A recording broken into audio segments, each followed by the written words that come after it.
Sage, let us know about Indiana Jones and the Order of Giants. Well, if you already were a fan of this game, this is a great additional 4 to 6 hours of this game. It's a pretty lengthy sort of side mission set in the sort of fascist Italy map of the game that is kind of the first level of the regular story. But this sets up for you to go further down over to Rome. And under some catacombs in actual Rome, you're exploring some of the sewers that connect into the aqueduct system. And there is sort of and I don't want to spoil the whole thing, but I will say there is sort of a Roman cult operating here that is separate from the Italian fascist military and in the Nazi military and stuff. So there's like kind of a whole other sort of group that you're dealing with in part here. This really does nail just kind of what the base game nails. Good puzzles that take just even a second to have to kind of really think about at times. Really great environments here. Lots of great traversal. I mean, it's honestly better tomb sequences than I think we've gotten from like the Tomb Raider franchise in a very long time. Troy Baker is as great as he was in the main game. Now, I won't say there is not as much of like a fleshed out like character arc here in terms of the story. Like, I think this very much is meant to feel like a side mission within the story. But there's a lot of really great set pieces here, a lot of really great encounters, a lot of very cool environments and stuff. And even amongst this, there's lots of little side stuff to find as you explore this area. And they show it in the trailer there, but kind of the sort of the big climax is also really kind of exploring the Colosseum and what's underneath that, and getting into some more of the Indiana Jones's very particular supernatural mythology that it underlies all of its history with. I won't say it does anything wholly super different from the main game, but I would give such high praise to the base game as it is already, that to say that this is just more of that is in no way a negative. Okay. And how long is this DLC? I'd say it's about 46 hours, depending on how much time you're taking. I got about 6.5 hours out of it because I was really just trying to explore every little nook and cranny as I was going. And you've got, you can kind of treat it like another new area amongst the areas that the game already has. And there's like a decent amount to it. That's as long as you'd spend in the Egypt level or the Italy level or the Sancret level that's in the base game already. So it's a solid sized area. And I think the sort of mythology and kind of how it adds, and it does relate to and play into some of the stuff that's going on in the core game quite a bit, like especially things kind of pertaining to the Tony Todd character that's in the base game, exploring a little bit of what's going on with that more in a way that I thought was really cool.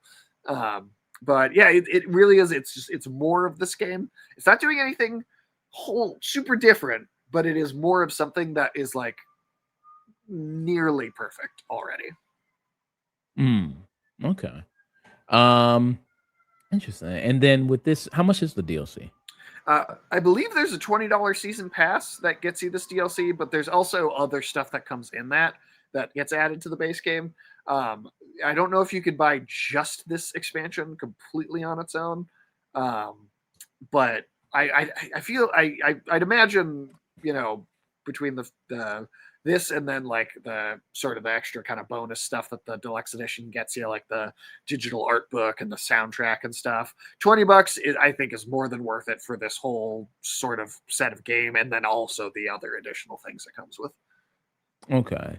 And they're probably doing like a bundle right now, right? Probably with the base game. Oh, I guarantee. Well, okay. So I'll say the version of this that I own was a gift from someone too. And that was like the upon its like release on PlayStation, there was like a version that had this bundled in. So I already had it. I was just waiting for it to unlock when it came out. Mm, okay. And with this kind of DLC, so how many DLCs have the game had already? This is the only like big expansion that the game's had. Like the other DLC that this has had is costumes, update that added new game plus that was free. This is like the first and possibly only like true like DLC expansion for the game. Okay, good there.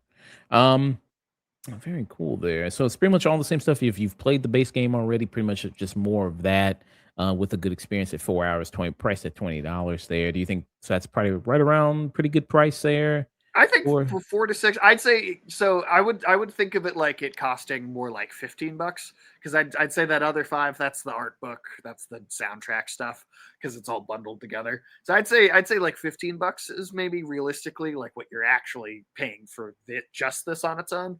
And yeah, I mean between 4 and 6 hours, depending on how much you take your time to explore, I think that's pretty solid, honestly. okay, very nice. Any problems with the DLC at all? Any issues there? I didn't really run into any real problems, any no glitches or anything like that. The only thing that I did have was there was one particular sequence that was like a combat thing. There's a bit of a boss fight near the end, and I did wonder at times if I was like triggering certain like aspects of the combat correctly because it took me a minute to get my bearings. That might have just been me just being bad at it though. Like I don't know that that's the game's fault, but there was a little bit of a trick to how it worked that did take me a second to figure out. Okay. Are the puzzles, are they any I think it's really actually some of the best puzzles in the whole game.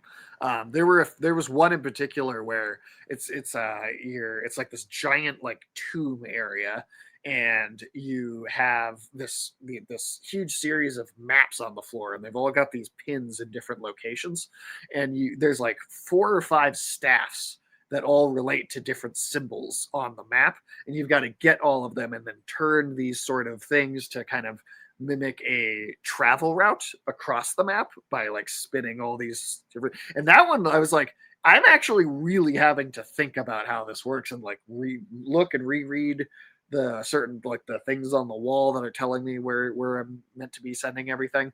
Like that I thought was like, wow, I thought that was a great puzzle. That really particularly stood out as something like I had to stop and really actually think about what I was doing. nice? Okay. What will be your rating for the Order of Giants? As a DLC, I'm gonna give it a peek, which is just one step below what I gave the base game as a This Is Cinema. And the only reason I'd go lower is just because I think the base game had like a real character arc for Indiana Jones in a way that I thought was very thoughtful. Here, it's great side content. The environment's great, the mystery, the mythology, the world building is all great. But I also don't think that it has as much of a sort of personal story in it for the character.